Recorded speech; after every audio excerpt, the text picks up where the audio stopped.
पुण्यश्लोक राजमाता अहिल्यादेवी होळकर यांचं हे जन्म त्रिशताब्दी वर्ष आहे। या निमित्त गोदा ते नर्मदा पुण्यश्लोक अहिल्यादेवी जलयात्रा 2026 चा शुभारंभ झाला। नाशिकमध्ये मुख्यमंत्री फडणवीसांच्या हस्ते तर चौंडीमध्ये उपमुख्यमंत्री एकनाथ शिंदेंच्या हस्ते हा शुभारंभ करण्यात आला।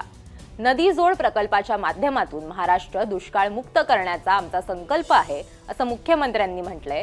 तर गोदा ते नर्मदा यात्रेचा प्रवास हा केवळ भौगोलिक नसून तो आध्यात्मिक व सांस्कृतिक आहे।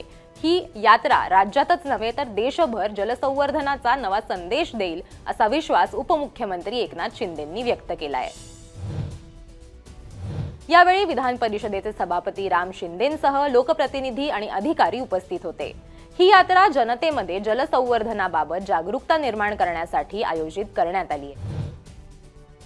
महाराष्ट्र हे देशाचं ग्रोथ इंजिन मानलं जातंय।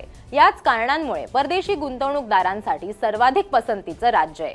सरकारच्या उद्योगस्नेही धोरणांमुळे जगभरातील कंपन्यांसाठी महाराष्ट्र ग्लोबल इन्व्हेस्टमेंट हब म्हणून उदयास येत असल्याचा विश्वास मुख्यमंत्री देवेंद्र फडणवीसांनी व्यक्त केलाय।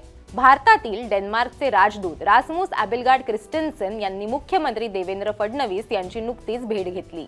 बैठकीत महाराष्ट्रातील गुंतवणुकीच्या संधी, बंदर विकास, शिपिंग, ऊर्जा आणि पाणी व्यवस्थापन या विषयावर चर्चा करण्यात आली। यावेळी मुख्यमंत्र्यांनी महत्त्वाकांक्षी वाढवण बंदर प्रकल्पाची माहिती डेन्मार्कच्या प्रतिनिधींना दिली आहे।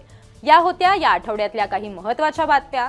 तुम्हाला हा व्हिडिओ कसा वाटला ते आम्हाला कमेंट करून नक्की सांगा आणि बघत रहा मुंबई तक।